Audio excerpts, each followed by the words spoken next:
Често чуваме, че Европа и Русия са в противоречие относно Украйна, санкциите от времето на студената война или просто НАТО, но това е само върхът на айсберга. Ако се задълбочите малко повече, ще се окаже, че Европа е била предпазлива и враждебна към Русия, стотици години преди всички тези събития. Сега си представете, още в средата на 9-10 век английският вестник The Times е писал, че Русия е заплаха за цивилизования свят. Френският публицист Кюстин през 1839 година нарича нашата страна затвор за народите, а в немската преса от 19 век редовно се появяват карикатури, в които Русия е изобразена като мечка, готова да разкъса Европа. Тоест, омразата на Европа към Русия не се появява внезапно, тя се е формирала с векове чрез религия, икономика, политика, война, пропаганда. И за да разберем днешните отношения, трябва да се върнем към корените. Историята започва много преди Петър, Екатерина или Николай. Всичко води началото си още от 11 век. 1054 година – разколът на християнската църква. Западът остава католически, изтокът – православен и този разкол е не само религиозен, но и културен. За Рим православието се превръща в ерес, а това означава, че неговите последователи са чужди. За руснаците тогава изобщо са писали като за варвари, които не са познали истинската вяра. След това идва 13 век. Кръстоносците вървяха към Палестина, но междувременно нападаха и православни градове. Орденът на мечоносците и тевтонците атакуваха Псков и Новгород. В европейските хроники се казваше: тези земи принадлежат на варвари, те могат да бъдат покръствани с меча. От този момент се утвърждава първият мит. Русия не е част от Европа, тя е чужда, варварска, не се подчинява на папата в Рим, не приема католицизма и затова може да бъде страхувана, презирана и използвана като удобен враг. Дори след като Москва укрепва, този образ остава в европейското съзнание. Когато през 15 век Иван III отказва да признае властта на Рим и провъзгласява Москва за Третия Рим, Европа вижда в това предизвикателство. Русия не само е чужда, но и претендира за духовно лидерство. От 16 век ситуацията се променя. Русия става не просто чужда, а опасна. Иван Грозни разширява територията, създава редовна армия, подчиняват Казан, Астрахан, укрепва Москва и за Европа това изглежда като начало на експанзия. Английският дипломат Джером Хорси пише в своите донесения: Московия търси излаз към моретата. Ако го постигне, ще стане опасна за търговията. Именно достъпът до моретата се превърна в ябълката на раздора. Европа държеше контрола над Балтийско, Черно и Средиземно море. Русия, която се стремеше към тези пътища, се възприемаше като конкурент. От Петър I напрежението се засили. Полтавската победа през 1709 година беше шок за Европа. Английските вестници пишеха: руският цар е дивак, въоръжен с кораби и оръдия. Но именно този дивак пречупи гръбнака на Швеция и направи Русия играч в европейската политика. И точно тук се зароди нов мит. Русия е варварин, въоръжен с европейски играчки. Тя никога не е била признавана за равна. С нея се съобразяваха, но винаги казваха: това не е Европа, това е нещо отделно. Между другото, нищо ли не ви напомня това и днес, а? 19 век се оказа преломен. Русия се превърна в една от най-силните държави в света, но заедно с това и в един от най-омразните играчи в Европа. 1812 година. Наполеон нахлува в Русия. Резултатът е доста добре известен. Москва е опожарена, армията на Бонапарт е разбита, Европа вижда руски войски в Париж. За Франция това е срам, за Европа е напомняне. Русия може не само да се защитава, но и да диктува условия. 1848. Революция в Европа. В Париж, Берлин, Виена хората излизат по улиците и разрушават тронове. И кой се меси? Русия. Армията на Николай I помага на Австрия да потуши въстанието в Унгария. В този момент вестник Таймс пише: Европа се събуди под ботоша на руския жандарм. От този момент нататък думата жандарм станала нарицателна. Русия се оказа враг на либерална Европа. За монарсите тя беше съюзник, за народите – враг на свободата. Този образ се затвърди задълго. 1853-1856 година това не е просто война за Крим, това беше истински идеологически прелом, апогей на омразата на Европа към Русия. За първи път срещу Русия се събра голяма коалиция – Великобритания, Франция, Османската империя и малкото Сардинско кралство. На пръв поглед какви общи интереси биха могли да имат те? Но всички ги обединяваше една идея – да спрат Русия. Поводът стана борбата за контрол над светите места в Палестина. Русия искала да затвърди влиянието си в Османската империя, като действала като защитник на православните. И Франция обяви правата на католиците. Но това беше само претекст, сякаш беше извинение. Но истинската причина беше друга. Европа се опасяваше, че Русия ще завземе проливите Босфор и Дарданели. Това би означавало директен достъп до Средиземно море и укрепване на позициите на световната търговия. За Лондон и Париж това беше просто недопустимо. И в Лондон и в Париж се публикуваха десетки сатирични рисунки, на които Русия беше изобразявана като огромна мечка. Тази мечка разкъсваше картите на Европа, поглъщаше малки държави или заплашваше Великобритания и Франция. И именно този символ на руската мечка тогава навлезе в масовото съзнание и остана там завинаги. Между другото, той се използва и до днес. И ето, че вестник The Times пише през 1854 година: Русия е варварски колос, който заплашва цивилизования свят. А в друг брой се казва: Русия няма право да се нарича европейска държава. Това е Азия, маскираща се като Европа. Френският вестник La Presse наричаше руснаците азиатци в униформи, като подчертаваше, че руската армия уж представлява орда диваци, а не съвременна войска. И е важно да се отбележи, че това беше първият опит за истинска информационна война. Европейските журналисти ежедневно публикуваха репортажи от фронта, снимки, и Кримската война стана изобщо първата война, която се снима активно. Очерките за жестокостите на руснаците. Част от тези материали бяха откровена пропаганда, но за масовия читател изглеждаха като истина. Дори след края на войната и подписването на Парижкия мир през 1856 година, когато Русия загуби част от влиянието си в Черно море, в европейското съзнание се затвърди образът: Русия, това е варварин; Русия, това е заплаха; Русия, това е страна, която трябва да бъде сдържана. Кримската война се превърна в повратна точка. Ако преди Европа се отнасяше към Русия като към конкурент или жандарм, то сега този образ се затвърди окончателно. В съзнанието на европейците Русия се превърна в враг на цивилизацията и този образ ще живее десетилетия наред, чак до 20 век, а може би дори и до днешни дни. И омразата към Русия никога не е била само идеологическа или религиозна. Да, православието и самодържавието дразнеха европейските елити, но основният фактор е икономиката.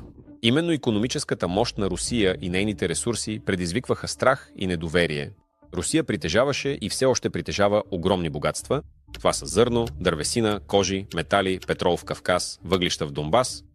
И към средата на 19 век Русия се превърна в най-големия доставчик на зърно за Европа. Само през 1880 година в Германия и Франция са изнесени над 2,5 милиона тона зърно, а вече до 1890 тази цифра надхвърля 3,5 милиона тона годишно.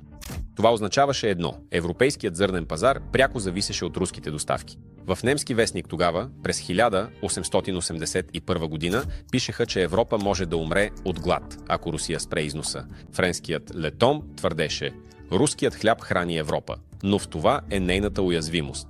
За британците Русия беше заплаха за морската търговия. Ако руснаците се закрепят на Черно море и проливите, ще могат да диктуват условия не само на континента, но и на флота на Великобритания. И още един фактор – индустриалното развитие. До края на 19 век Русия бързо увеличаваше производството на стомана, въглища и петрол. И през 1900 година Баку осигуряваше повече от 50% от световния добив на петрол. Това разтърси Лондон и Париж. Европа осъзнаваше, че енергийната зависимост от Русия може просто да се превърне в реалност. Но най-големият шок за Европа беше железницата. През 1891 година започва строителството на Транссибирската магистрала. Това беше гигантски проект с дължина на 9000 км, който свързваше Москва с Владивосток. За Англия и Франция това изглеждаше като геополитическа заплаха. The Economist тогава пише, че Русия строи артерия, която ще свърже Европа и Азия, и това ще промени баланса на търговията завинаги. Какво означаваше това на практика?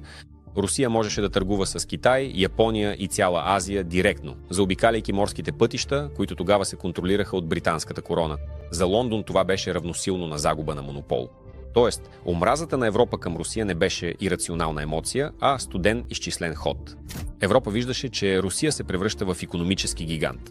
Тя не просто продава суровини, а строи железопътни линии, усвоява нефтени находища, развива индустрията. И ако този растеж продължи, Русия ще се превърне в икономически лидер, който ще може да диктува условия. Именно този страх подхранваше пропагандата.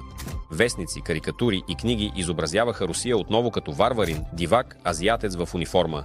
Да, помним тази формулировка. Но зад това, разбира се, се криеше едно много просто чувство – страх от конкуренцията. Европа разбираше, че Русия се развива твърде бързо. Честно казано, дори днес виждаме същата картина. 1917. В Европа цари радост. Русия се е разпаднала. Вестник Лепети писа, че жандармът на Европа е изчезнал. Но радостта бързо отстъпи място на тревога.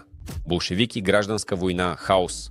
И немски вестник писа, че Русия е станала източник на зараза, която може да се разпространи върху целия континент. Тоест, Европа мразеше силна Русия, но и слабата също я плашеше.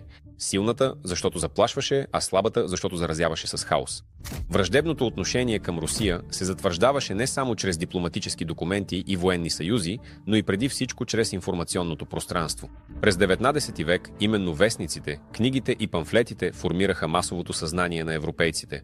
И най-шумният пример стана книгата на френския публицист Маркис Астолф Дьо Кюстин «Русия през 1835 година». Пътуването на писателя до Русия се превърна в истински антируски памфлет. Неговите редове звучаха като присъда: Русия, това е затвор за народите, императорът, азиатски деспот, а хората – покорни роби. Книгата моментално се превърна в бестселър. Тя беше цитирана в парламентите, препечатвана във вестниците на Лондон, Париж и Берлин. И повече от това, тя се превърна в своеобразен учебник за възприемането на Русия на Запад. В продължение на десетилетия именно образите на Кюстин бяха повтаряни от други автори, създавайки това клеймо на дива и варварска империя. Но не по-малко влияние имаха, разбира се, и карикатурите. В Лондон и Париж десетилетия наред публикуваха рисунки, в които Русия беше изобразявана като гигантска мечка. И за това също сме говорили. И ето този надвисващ над малките цивилизовани страни, ето европейската градина, този символ беше толкова силен, че живее и до днес. Достатъчно е да отворите съвременни западни издания и ще видите същата тази руска мечка, само че прерисувана в модерен стил. Вестниците грееха с заглавия отново: Русия, варварин, заплаха от изтока, орда в униформи. И всичко това работеше като система. Читателят, който никога не е бил в Русия и не я е виждал с очите си, получаваше ясен набор от образи. Русия означава дивотия, Русия означава заплаха. И колкото повече страната засилваше икономиката и армията си, толкова по-яростни ставаха тези публикации. Тук е важно да се разбере, че това не беше просто журналистика, а инструментална пропаганда. Нейната задача беше именно да оправдае външната политика на война срещу Русия, тази коалиция, блокадата и нейното влияние.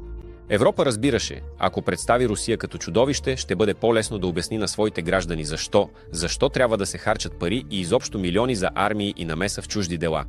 Отново казвам, нека погледнем какво се случва днес. В глобален план нищо не се е променило. И когато днес чуваме Русия е заплаха за Европа, много хора мислят, че това е свързано с последните събития. Но ако отворите вестник The Times от 1854 година, ще видите същото. Русия са варвари. Тази риторика звучи вече може би 300-400 години. Това не е ново измислено нещо, а стара плоча, която сменя формата си, но не и същността. И тук стигаме до ключовия момент. Защо Русия е толкова неудобна за Запада? Отговорът всъщност е прост – ресурсите. Русия винаги е била една от най-богатите страни по отношение на природни ресурси – злато, петрол, газ, въглища, гори, безкрайни земи. И през 19 век Европа се страхуваше, че Русия ще спре доставките на зърно и континентът ще остане гладен. През 20 век Европа и САЩ изграждаха политиката си около петрола и газа. Винаги един и същ мотив – Русия е твърде голяма, твърде богата и твърде самостоятелна, за да бъде удобна. В общи линии Западът никога не е гледал на Русия само като на съсед. Той виждаше огромна съкровищница от ресурси, която просто искаше да контролира. Но Русия винаги се е съпротивлявала, разбира се, на това. Именно за това се създаваше митът за варварина и за онзи азиатски деспот. Защото ако врагът бъде обявен за варварин, е по-лесно да бъде атакуван с оправдание. Затова пропагандата от 19 век и днешните медии са толкова сходни. Русия винаги е била и остава различна Европа, твърде богата и твърде независима, за да бъде приета в клуба. И докато това е така, този образ на врага ще продължи да съществува.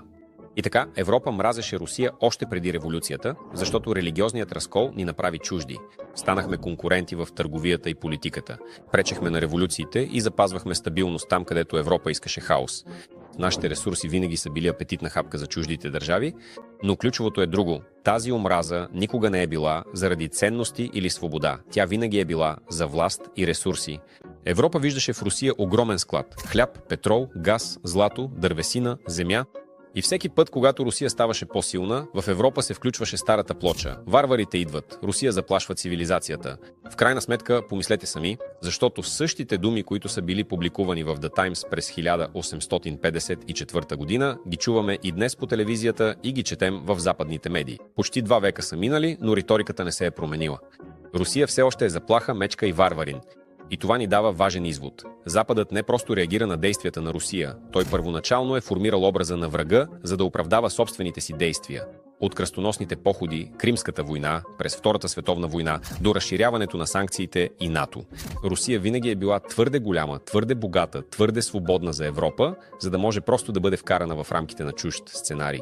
И ето тук, може би се крие отговорът на основния въпрос. Защо Европа е мразела и мрази Русия още преди революцията и защо ще продължи да я мрази и занапред? Защото никога не е ставало дума за цивилизация. Винаги е ставало дума за това кой ще бъде господарят и кой ще остане свободен. Нека обсъдим това в коментарите. Как мислите, наистина ли се случва точно така? Забелязвате ли изобщо тези промени? Пишете, обсъждаме. И изобщо си, ако ви харесват моите епизоди, харесайте, натиснете камбанката и пишете коментари. Това наистина много помага епизодите да растат по гледаемост и да събират все по-голяма аудитория.